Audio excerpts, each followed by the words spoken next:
Everything that we suffer as a people is a result of us not knowing what's inside of that Bible. Our identity, heritage, and culture is inside of the Bible. Blacks, Latinos, and Native American Indians are Israelites, descendants of Shem, not Ham. Ham is the progenitor of the Africans, aka Egyptians. Exodus 11:7. But against any of the children of Israel shall not a dog move his tongue against man or beast, that ye may know how the Most High doth put a difference between Egyptians and Israel. They keep us sleep with their media, exactly how they want us. Brainwash them down, shape till they like you. Shalom. I want to give all praises, honor, and glory to Yahweh, Bahashem, Yahabashai, Bahashem, Racha Kodash. I want to give double honors to the apostles and elders of Great Millstone, because those are the men who I learned this truth from through the spirit and power of Yahweh, Bahashem, Yahabashai. Yahweh is the true name of the God of Israel. Yahabashai is who the world ignorantly calls Jesus Christ, but his one and only true name is Yahabashai. And pretty much I wanted to do this video because, you know, ISUPK, and you have other different camps that may feel like how they feel. You know, just because a person of color comes from the land of Africa, that doesn't mean that they're automatically a Hamite, because you have a lot of Israelites that's still in the land of Africa or the land of Ham. So what I notice about ISUPK, you know, they're not really spiritual. You know, they're carnal. They don't really talk about the mystery of the Gentiles. They don't really talk about, you know, not all the seed of Jacob, you know, the Israelites, went on the slave ships and came to America. All right. You still had millions of Israelites that wasn't on the different slave ships and that wasn't a part of all these different slave trades that took place. All right. So you got to be careful of that with your doctrine. You got to have a balance in your doctrine, just like how Great Millstone teaches. Because, yeah, obviously the land of Ham, you know, that's for the Hamites. That's their inheritance that the Most High gave them. But you still got to specify that, you know, there's 18 nations, and you got to explain to people the difference between the seed of Israel and the seed of Ham. All right. So just because a person or a so-called black person, you know, comes from the land of Africa or they're living in Africa, that don't necessarily make them a Hamite. All right. Now, let's just get into the lesson real quick. So this is Exodus chapter 11 and verse 7. It says, but against any of the children of Israel shall not a dog move his tongue against man or beast, that ye may know how that the Lord, now whenever you see the word Lord in caps, it's referring to the God of Israel, Yahweh. All right. That's his name. That's his one and only true name. It says, doeth put a difference in what? Customs, ways of worship, right? Because you have to understand, when you read the scriptures, all the heathen nations, all 17 of them, they're all pagan worshipers, all right? They all commit fornication. They all worship the creation, than the creator himself. Us as the Israelites, that's what makes us different. The Heavenly Father is dealing with us directly, and he's a true and living God, as well as his only begotten son, Yahabashai. And we worship Yahweh and Yahabashai, the creator of all creation. But the heathen, they worship the creation more than the creator himself. All right. They don't pay homage. They don't give reference and worship Yahabashai. All right. So that's the difference. It's a difference in culture. It's a difference in custom. It's a difference in spirit. All right. It says, doeth put a difference between the Egyptians and Ham, because there's two different seed lines. And this is what you need to understand in the scriptures. After the flood, through Noah's 3 sons, there was 18 seeds or 18 nations that was established. And everybody on the planet Earth come from one of these 18 seed lines. All right. Now, the seed of the promise, you know, the chosen nation on the planet Earth is who? The Israelites, the so-called Negroes, Hispanics, and Native American Indians. Our seed makes up the 12 tribes of Israel. nations are formed from the seed of a man. And all the people of the planet Earth, they're descendants of their forefathers, all right, that started from one seed. So that's what you need to understand. So the Egyptians, when you read Genesis, the 10th chapter, the Egyptians, they come from Ham's seed line, all right? And then out of Shem, you get the fathers of the promise, Abraham, Isaac, and Jacob. Now, the Israelites, the so-called Negroes, Hispanics, and Native American Indians, we are Shemitic. We're not Hamitic, all right? So there's a difference in seed, and we understand that men carry the seed. What's the seed? The sperm. A man and a woman get together. He puts his seed, which is the sperm, inside of the woman. You could look at the woman as the planet Earth, all right? She nurtures that seed in her womb and caters to that seed, and then she gives birth to that man's seed. So that child's nationality, that child's identity and culture is supposed to take upon, is based upon what? The seed of the father, all right? So even though we're two dark nations, that doesn't mean that we come from the same seed line, all right? Remember, to each particular seed is tied to what? A culture, an inheritance, a plot of land on the planet Earth, right? When you read the Zondervan Bible Dictionary, and you can search this up, this is the definition for Ham, which Ham is the forefather or the progenitor of the Hamites, the indigenous Africans, right? Because you got people that fled Roman persecution, that fled into the interiors of Africa, as I'm going to show you, which is the seed of Israel. Jacob's name was changed to Israel. And then you got the people who was already living there, which is who? The people I'm about to read about, the Hamites, all right?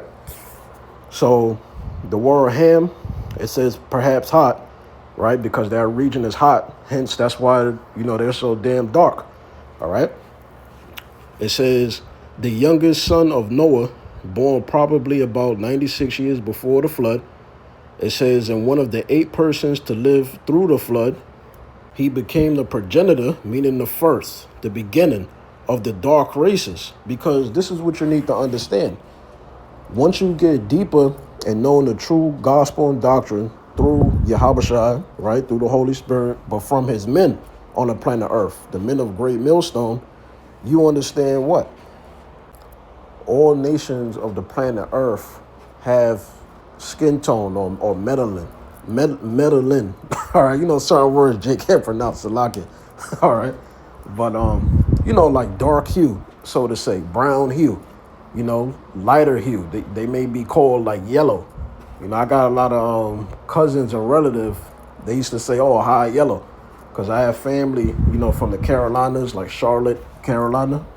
All right, South Carolina. So, you know, they used to say high yellow, but it's still hue. It's still, you know, brown. All right. So every nation, all nations except for the Edomites, they have hue. All right. They have color, you know, brown skin. Some darker shades, some in between, some lighter shades. All right. But it's still hue. The Edomites is the only seed line on the planet Earth that don't have hue. All right. Why is that? Because it goes back to the curse that was put on Cain, which was a distinguishing mark, a band of remembrance on how what? How he's a liar and he killed his brother Abel. All right. So that's why they look like how they look. And then Esau, when he was born, you know, he was born without no pigmentation, because you understand that that spirit that was in Esau is Cain. All right, because the scriptures, it deals with reincarnation for those that can receive it. So it goes on to say, so it says he became the progenitor of the dark races, not the Negroes. So wait a minute, the Negroes, this is people's argument. Oh, well, we came from Africa, so we got to be African. You know, that's the motherland, that's the homeland, because that's where the ships came from. But what about the history before Africa? Do y'all know anything, you know, about our dwelling, our culture, what we was doing before we got sold into slavery? You know, what's our history before Africa? Can you prove that Africa is the motherland and that's where we come from? Y'all can't prove it. Why? Because y'all was force-fed that by the school system, the Board of Ed, which, by the way, was funded, and it was started by the Rockefellers. When you do your research, you know, the Board of Ed, all right, this school system, college, it comes from Jewish men, all right, Edomites. They started, you know, the school system when you do your research. Let me just read this to you real quick, because you got to understand how deep the deception goes by the Edomites, man. They got control over everything. And this is how we know, pursuing the Daniel, the 2nd chapter, 2nd Ezra 6 and 9, it mentions that the Edomites will be ruling in the last days. They're the last heathen nation to rule before the kingdom of heaven is established. And what nation will be in rulership when Yahushua returns back? The Edomites, all right? So they have control over absolutely every grip in society. So unless the Holy Spirit is dealing with you, and you would have to, you know, be the elect if you endure to the end, you know, you will be deceived by his democracy, his westernization, his man-made religions that come from the Roman Catholic Church. It would be easy for you to fall into the snares of the devil one way or another, all right? Whether it be your career, wanting to climb up the ladder, wanting to be famous. I mean, all roads lead to them controlling you, because they control, you know, all aspects of life pretty much on the planet Earth through the will of the Most High, all right? So check this out, the dark truth of the educational system shaped by John D. Rockefeller, right? And this is the article from medium.com. Let's go down here. It says, I just want to get into the point, but it's a good article because I did a video on this already. It says the American educational system is a cornerstone of societal development, has undergone numerous transformations over the years. One influential figure in shaping the landscape of education was John D. Rockefeller, a name often associated with wealth and industrial prowess. However, as I dove into the annals of history, and this is this guy talking, or this woman talking, all right, Sophia, all right, so it says, a disconcerting truth emerges, one that raises questions about the true motives behind Rockefeller's educational endeavors. The early 20th century educational revolution. During the early 20th century, John D. Rockefeller, a titan of American business world, meaning he had a high status, you know, he was known, all right, in the American business world. So it says, sought to leave a lasting legacy. His philanthropic initiatives, particularly in education, led to the creation of the General Education Board, GEB, in 1902. On the surface, this seemed like a benevolent move, with Rockefeller expressing desire to improve the educational system and uplift society. However, a closer inspection reveals a more sinister side to his actions: control and standardization. It says, Rockefeller's influence on education was not solely altruistic. The GEB played a pivotal role in imposing a standardized model of education across the nation. Talk about America, right?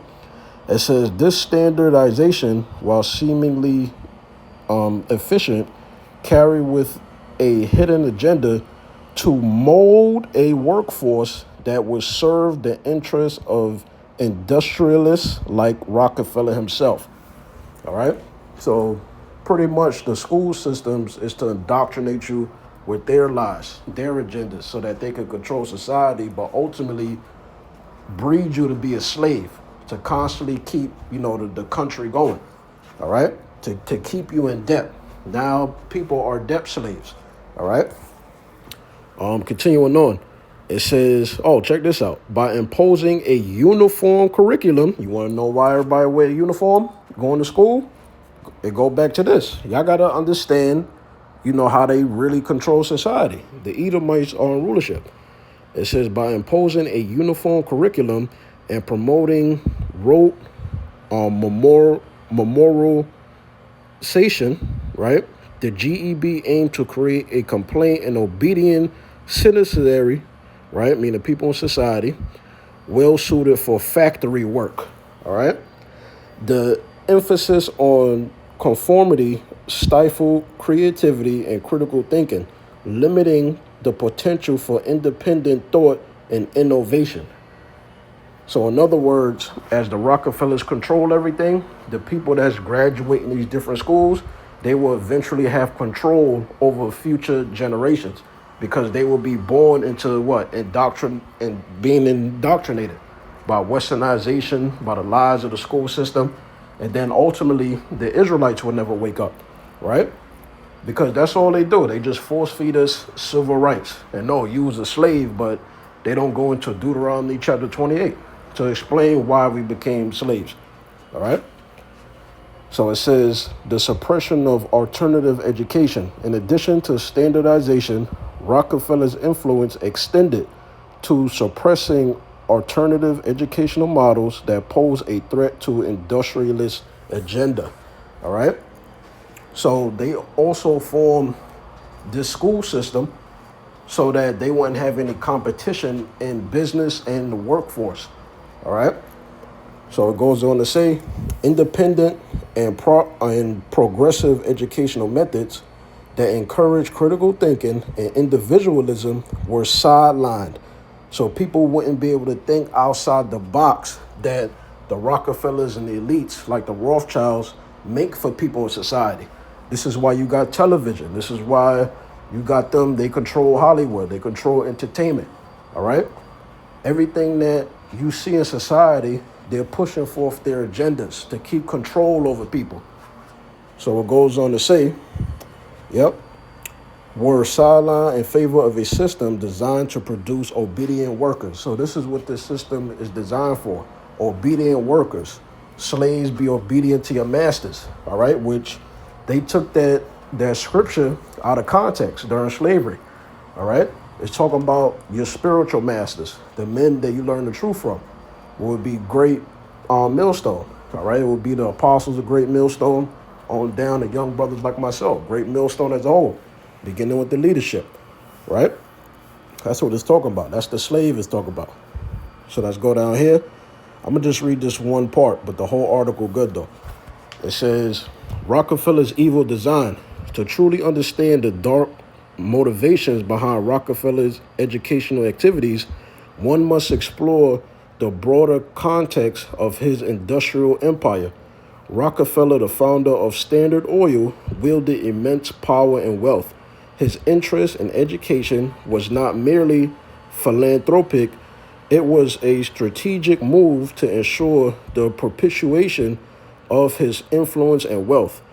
By shaping the educational system to serve the needs of industry, Rockefeller aimed to create a workforce that would be docile and subservient to the economic machine, make you a debt slave, right? So here you got the Rothschilds, they control the central bank, they control the money supply, and then you got they man, pretty much on land, all right? Controlling business, controlling medicine. So they got absolute control. I don't know how you people can't see that, the Edomites, they in rulership in the last days. It ain't Japhet. How could they be Japhet and they got this much influence over the world, according to what the prophecy say? Come on, man. So it goes on to say, the ulterior motive was to maintain control over the labor force, ensuring that individuals remain cogs in the industrial wheel rather than empowered. So pretty much you would be like a hamster running on the wheel. You'll be running, but you'll never get nowhere. And that's what the matrix is, right? It says critical thinkers capable of challenging the status quo. So most people you're going to meet, they're going to be closed-minded. They're not going to challenge the status quo. The ones that's challenging the status quo is the prophets, right? It says, so that's pretty much it, all right? It's pretty much it. It's a good article if you want to read it. Now, here's the two Jewish men I mentioned, right? Meet the fathers of African history. The anthropologists who created the field of African American studies and African studies in today's universities and institutions, they were the teachers of W.E.B. Du Bois. And here's the two. It says Zora Neale Hurston, among many others. So you got a lot of Edomites that came together, all right, to control, to try to keep us asleep. That's why they constantly change our identity. Hebrews to Negroes, to color, to black, African American, so forth and so on. Latino, right? It says, yep, so these two names you could search up. And I'll zoom in. Hopefully you can make out, the letters. All right? You can screenshot it. Do your own research, man. Understand what's in the scriptures. Just don't go out of bounds from what the apostles teach. See? Got all these different Edomites that came together, right? That's why Psalms, the 83rd chapter, says what it says. Because even the other heathen that team up with the Edomites, they all with one consent to take the name out of Israel out of remembrance. What's the main way they do that? By the school systems, all right? These Christian pastors promoting all these different religions. Oh, you could do as thou wilt. That's all to keep Israel asleep. But they can't stop this truth. Why? Because this predestination is according to the will of Yahweh. So nobody can stop that. No creation can stop that. So it says, not only do the black Americans out of Africa motherland concept come from the white eugenist Charles Darwin. So you got a lot of our people, they just supremely ignorant. They can't do the research for themselves, but they just accept all these different agendas, all these different lies. And then they call the Israelites, right? They'll say, oh, you're a racist cult. You guys is teaching hate, because what are we doing? We're challenging the status quo, all right? See, this is what the Edomites, the Rothschilds, the Rockefellers, this is what they was afraid of. They was afraid of a great awakening happening. They was afraid of men like Great Millstone and the men that teach it like mine, because we're not deceived, all right, by their devices. So it goes on to say, but the black American historical connection to the landmass presently known as Africa is based upon two Edomite men, or Jewish men, Jewish men. All right? So you got our people, they defend us. When you a so-called Negro making you an Israelite, or you a so-called Hispanic making you an Israelite, or a so-called Native American from the different, places the Native Americans is from, Canada, North, South, and Central America, different Caribbean islands. When you say that, all my roots is African, and you get these stupid false DNA tests, you're promoting their agendas. All right? So it goes on to say, it says, for the sole purpose of suppressing records of black Americans. All right? And what records would that be? Ultimately, the Bible, linking you to the Israelites, which is why the slave trades happened, because we broke the old covenant, right? It says, I'm gonna read it again. It says, but the black American historical connection to the landmass presently known as Africa is based upon two Jewish men for the sole purpose of suppressing records of black Americans, origins, and indigenous history in America within the academic institutions created by white supremacy. All right? That's why you can't talk about the Bible no more. Now, I heard that they're not even really teaching us that how they say it? They pretty much teaching that we was indentured servants. All right? It's ridiculous. So, lucky if I went on a rant, I just had to bring out that information. This is Exodus 11:7. But against any of the children of Israel shall not a dog move his tongue against man nor beast, that ye may know how that the Lord, right, Yahweh, doeth put a difference between the Egyptians and Israel. All right? Because what did the Most High give us? The law, statutes, and commandments. This is Deuteronomy chapter 4, verses 5 and 6. Behold, I have taught you, right, singular, I have taught you statutes and judgments.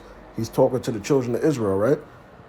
Even as the Lord my God, the word Lord is in caps, so that's the name Yahweh, our God, commanded me that ye should do so in the land whither ye go to possess it, which is what? The promised land of Israel, right? Keep therefore and do them, for this is your wisdom and your understanding, right? Our heritage, our culture, our way of life. how we ought to conduct ourselves as Israelites, right? And your understanding in the sight of the nations. The nations talk about the heathen nations, right? Which shall hear all these statutes and say, surely this great nation is a wise and understanding people, because they know that we're different from them. We're not bowing down to wood and stone and giving it a name and acting like, you know, the idol can eat physical food when it can't talk, it can't hear, it can't blink, it can't think. It's just a piece of element right there. All right, it's just rock. That's all it is, or stone. But that's what the heathens do. They commit idolatry, they commit fornication. So that's why the Lord was mad at us, and these different curses came upon our people. All right. Leviticus 18:1, it says, and the Lord, right? The word Lord is in caps, so it's saying Yahweh.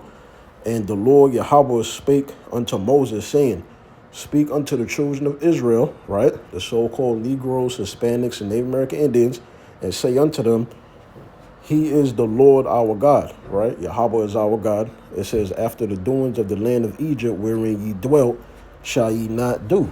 So there's the difference right there.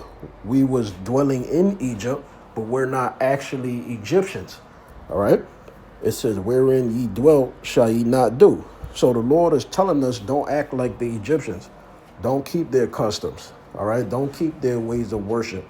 Don't be pagans like how they being pagans. Don't commit fornication how they commit fornication. You got our people, they want to big up Egypt so bad. The Lord is clearly showing you the difference in this verse, all right? It says, after the doings of the land of Egypt, wherein ye dwelt, shall ye not do. Don't keep none of their customs. Don't shave your beard like them. Don't get baldies like them, so forth and so on, right? It says, and after the doings of the land of Canaan, right?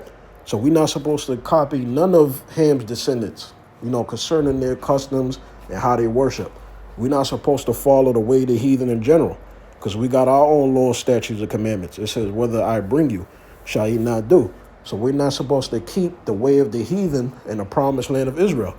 It says, neither shall ye walk in their ordinances, meaning their laws, their customs, their ways of worship. It says, ye shall do my judgments and keep my ordinances to walk therein. All right, I am Yahweh your God. So that's what Yahweh our God was telling us through Moses. All right. It says, yep. So that's it with that. Now let's go here, because we need to understand how we got in Africa the first place. We got in Africa because we was under the curses. Just like how the Lord had us oppressed and afflicted by the ancient Egyptians, and we was dwelling amongst them. But the Lord said, don't do as the Egyptians do, you know, do what I say to do. The same thing applied to, you know, when we fled all over Africa and the lands we've been scattered in. It still remains the same. This is Deuteronomy 28:15. Because you want to know, oh, how come so-called black people is in the condition that they're in?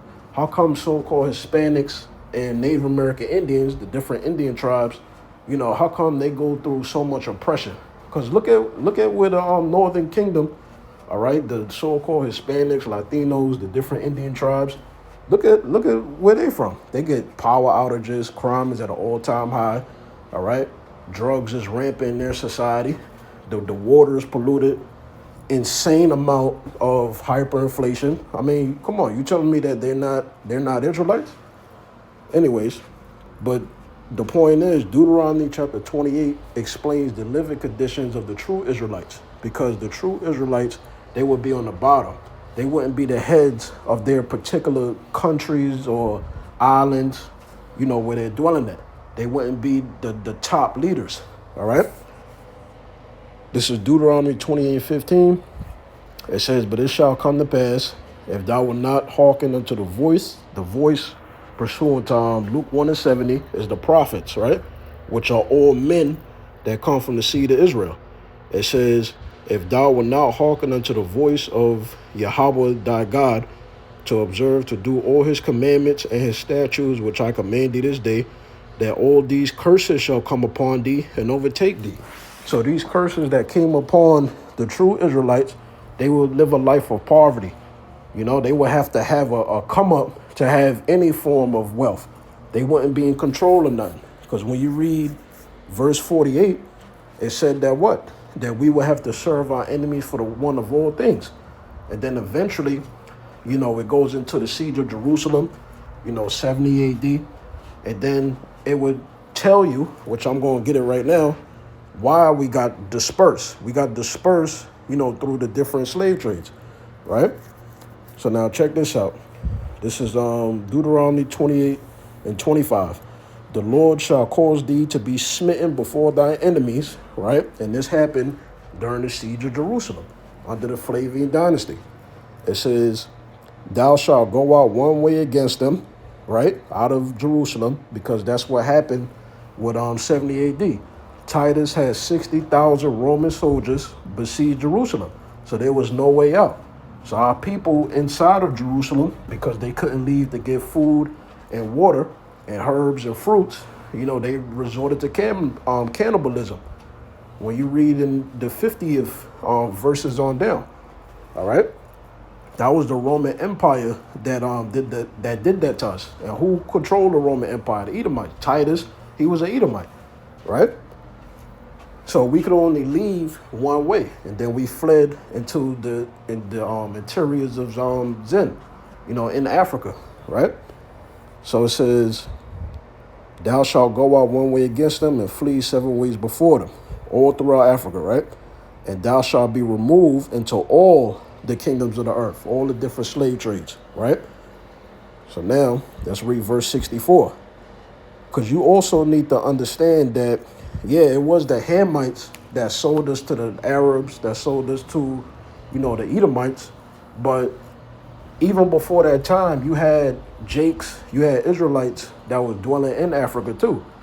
So some of them could have been selling their own people out of ignorance, all right? But the crime of selling the Israelites is on Ham, though, because it said Ham did it, all right? This is Deuteronomy 28:64. It says, and the Lord shall scatter thee. Hence, that's where you get the term African diaspora, which is why I have this here. Let's read it. All right, I'll start at the top. The phrase African diaspora gradually entered common usage at the turn of the 21st century. The term diaspora originates from the Greek diaspora, meaning scattering, which gained popularity in English in reference to the Jewish diaspora, all right, which is mentioned where? What I'm reading, Deuteronomy 28:64, before being more broadly applied to other populations, all right? So there you go. So they link the scattering of the Jews in the Bible to the African diaspora. Why? Because they're saying that we're the real Jews, all right? That's why I got that there. So, yeah, Deuteronomy 28:64, and the Lord shall scatter thee among all people, from the one end of the earth even unto the other. All right? You had a transatlantic slave trade on the west and on the east. You had the Indian Ocean slave trade. You had the British slave trade, Dutch, French, Iberian. I mean, everybody took part in the slave trade. You had the slave trade by the Portuguese to Brazil, right? So we were scattered all over the damn place. So the seed of Israel is in every place you can think of. That's why the scriptures say that Israel shall be as the sands of the sea. You go to any country or island, it got a nice beach there with some sand. You could liken that to the Israelites. So it says, and thou shalt serve other gods, which neither thou nor thy fathers have known, even wood and stone. So that's what happened to our people. They got scattered amongst the heathen, learned of the heathen ways, and they started to act and think generations down the line that they were heathen. So it was a great falling away first, all right? But now through Yahushua, through the prophets, now the elect is waking up and understanding that we're not African, we're not Spanish, that we're Israelites, all right? So now, let's read this. This is Luke chapter 21 and verse 20. It says, and when ye shall see Jerusalem compassed with armies, it's talking about 70 AD, in which I was just telling you, all right?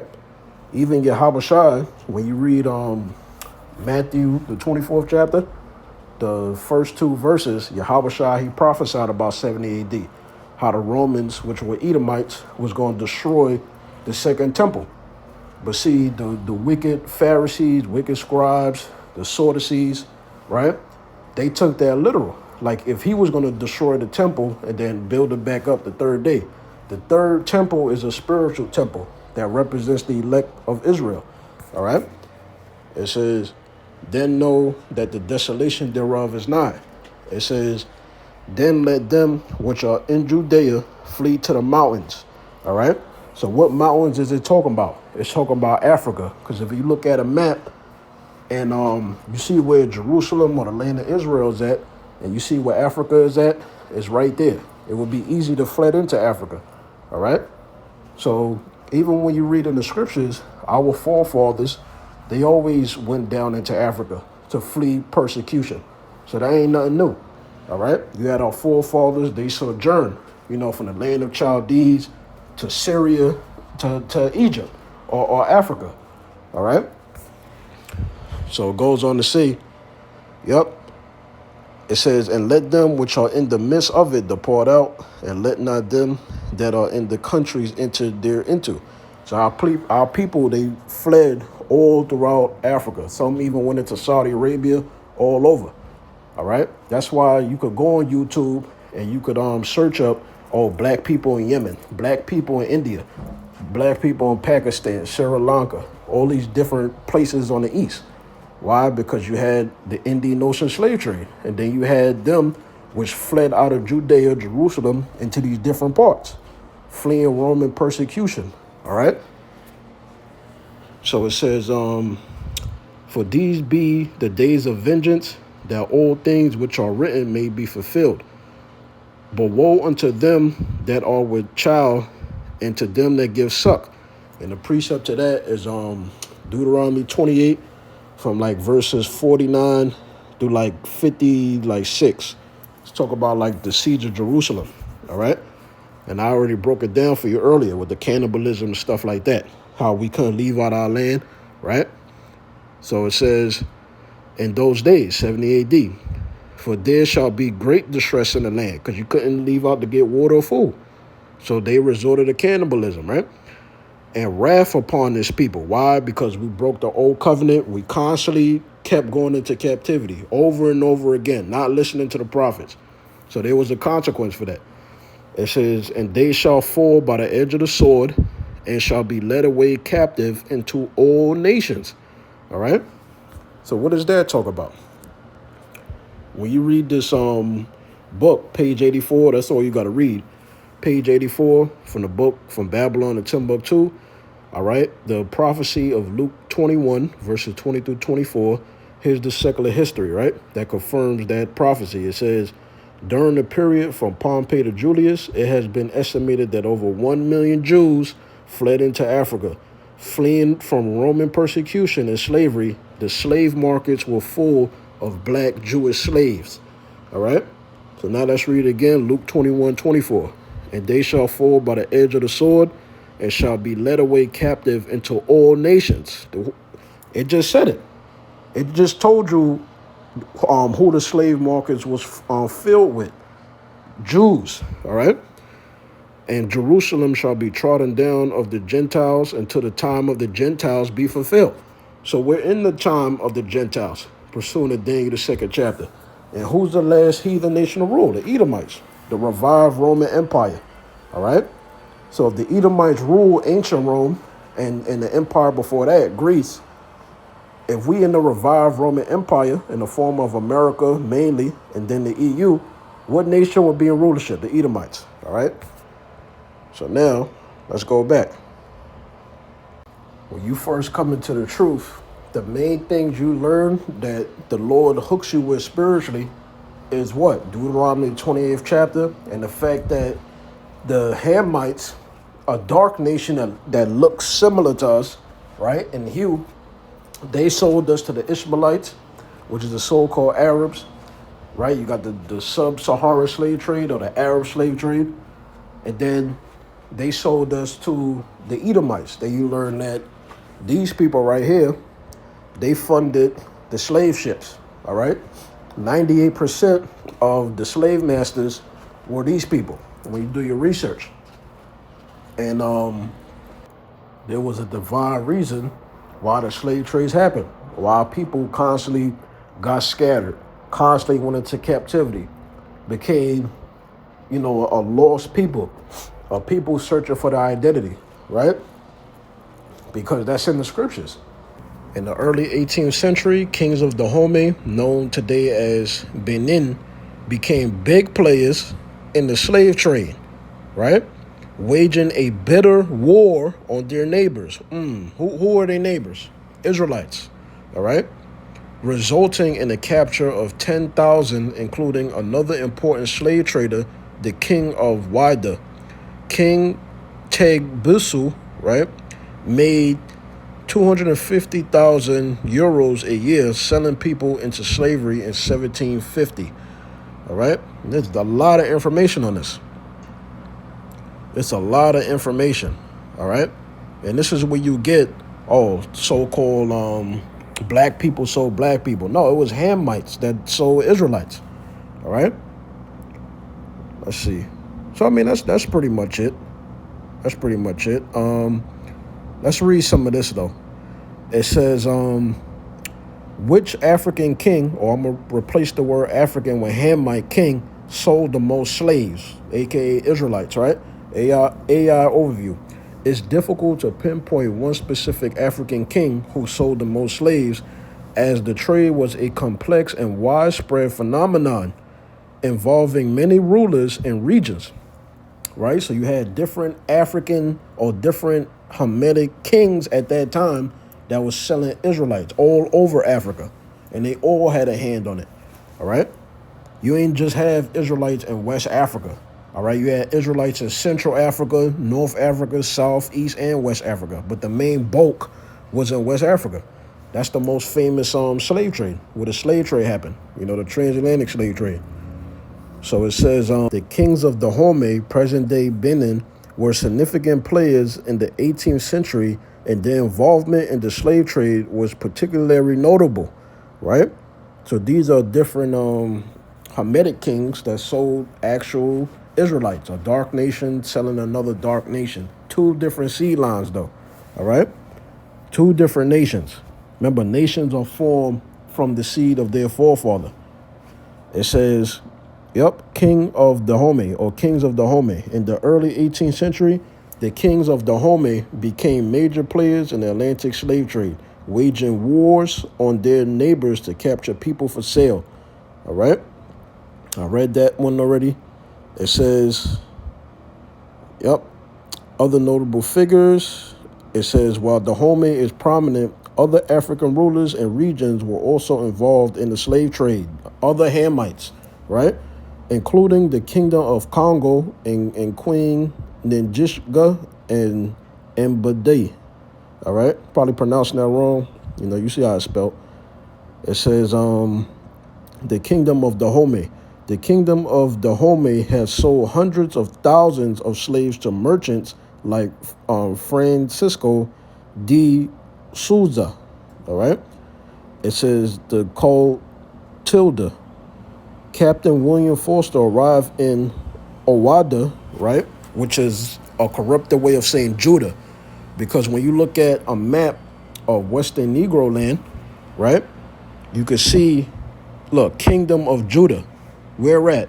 In Africa, because they were the people or the descendants of the people that fled Roman persecution, going back to what's stated in the Bible and secular history. All right, but we're not taught this in school. We just taught that we was a bunch of slaves, and then we got rounded up. Pretty much, we got sold by our own people, and we just came to America, and we just slaves. Nobody knows our origin, but Africa is the motherland. Shit is stupid and play it out. All right, look at that, Kingdom of Judah or Wida, slave coast. You see that? Which is a corrupted way of saying Judah, which is the so-called Negroes. All right, let's go back. So there you go. It says the Clotilda, continuing on, a coastal port of Dahomey, and retrieved 110 slaves on the Clotilda slave ship. All right. And you might ask, what happened to the slave ships? Well, they was made out of wood, and wood, long term, that's not built to survive that many hundreds of years. All right. That many amount of years. So let's see. Let's go down here. Yeah, so that's pretty much it. That's pretty much it. So you could do your own research, all right? This is just one of the tribes. And then you got this right here, right? It's an old article. I remember Apostle Tahar, he did a video on this. My Nigerian great-grandfather sold slaves. So you had actual Israelites from previous generations. Remember, the Israelites was getting scattered, all right, before the slave trades. It's just that it happened again, according to, end-time prophecy, all right? But like I said, you had Israelites that maybe they may have thought they was Hamites from being in that region so long and losing their identity generations down the line, all right? You had some of them that was selling their own people, hated their own people, all right? But the prophecy said that the Hamites were selling Israelites, as I showed you. That's why they was waging war. That's why it was easy to identify, who's an Israelite and who's not an Israelite, all right? It would be easy to know who to round up and sell to the white man and the Arabs, all right, based off of what? Custom. You look at a lot of the customs of our people that's dwelling in Africa, they're keeping what? The Torah, all right? So there you go. So, I mean, if you want to check this article, you could check it out. It's, it's a long read. But there you go. See, transatlantic slave trade. You got a lot of Israelites that's dwelling in Africa. They're not actual Hamites, right? But they're Africans by citizenship, not sea line. All right? It's just like Paul. Paul said, I'm a Benjamite, but he had Roman citizenship. It's the same thing. Today we're Israelites, but we have American citizenship or whatever country we've been scattered in. All right? Let me finish this lesson up now. Finish it up. This is Zephaniah chapter 2 and verse, let's see. Yep, Zephaniah 2 and 12. Ye Ethiopians also, because we're not Ethiopian. Now, another lie that's out here, and I'm going to most likely do a video on it. Another lie that's out here is that the Ethiopians, they got the Ark of the Covenant. No, Jeremiah hid the Ark of the Covenant. When you read, I believe it's Jeremiah, either the 2nd or the 3rd chapter, and then it's brought back up in the book of 2nd Maccabees, I believe it is. All right? I believe it's 2nd Maccabees, the 2nd chapter. Jeremiah hid the Ark of the Covenant, and only he knows at that present generation when he hid it. Only the Heavenly Father and Yahawashi know where the actual Ark of the Covenant is. And we'll know that in the kingdom of heaven. But for right now, nobody knows where the Ark of the Covenant is at. And the Arks of the Covenant that you see in Ethiopia, those are replicas. And that's already confirmed already. All right? Ain't no heathen could touch or hold the Ark of the Covenant. That's crazy. All right? So it says, I'm going to read it again. Zephaniah 2 and 12.